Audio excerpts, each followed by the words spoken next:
Welcome back to Adventures with Fanny. This is the story so far, episode 4. You can see that we've got the wheels on and installed as you've seen before.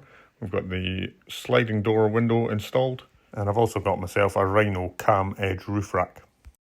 So you'll know by now that I had to take out that window that you're looking at on screen. That's the second time of installation, but it's holding well now and it remains watertight. And as we come around onto the driver's side, you can see that I've cut in a second window now on the driver's side there.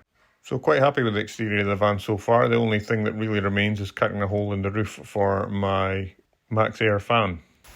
Here's one of the many short interludes for the rain that we've had through the week.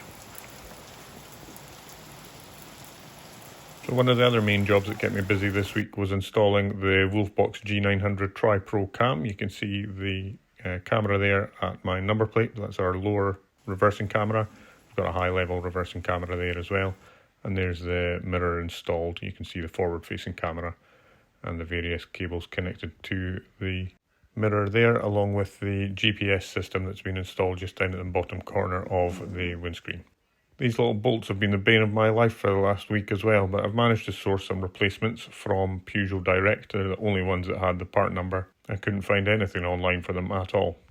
Then I used the next period of bad weather to get on with sound deadening the interior of the van, so I got the rest of that finished off with my second pack of Dodo Mat Deaden that arrived. I had a few sheets remaining at the end of the job, so I thought I'd use everything up and just put some onto the roof at the front of the van there.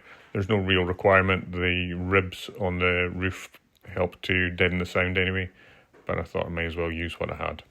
So the next two jobs I've got before I head offshore are to install the Max Air Deluxe fan on the roof and then install this PIR board on the floor as insulation. And then I've got a 12mm ply to go into the van as well. That will be my full floor.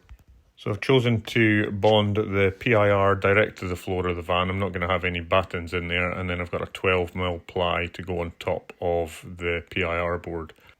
So as I lift the camera up here, you can see the Rhino KammEdge roof rack that's been installed, and I've just left a gap towards the lower end of the screen there. That's where I'm going to be installing my Max Air roof vent.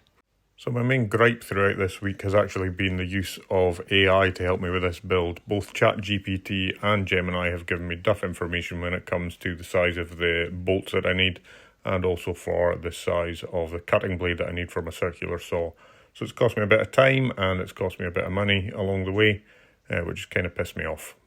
But that's just more lessons learned. That's what we're here for on the build. So continue to watch along and see what mistakes I make next. Thanks for all your support so far, and we'll see you for the next one. Summer in Scotland, eh? Gotta love it. Pish. Toodaloo.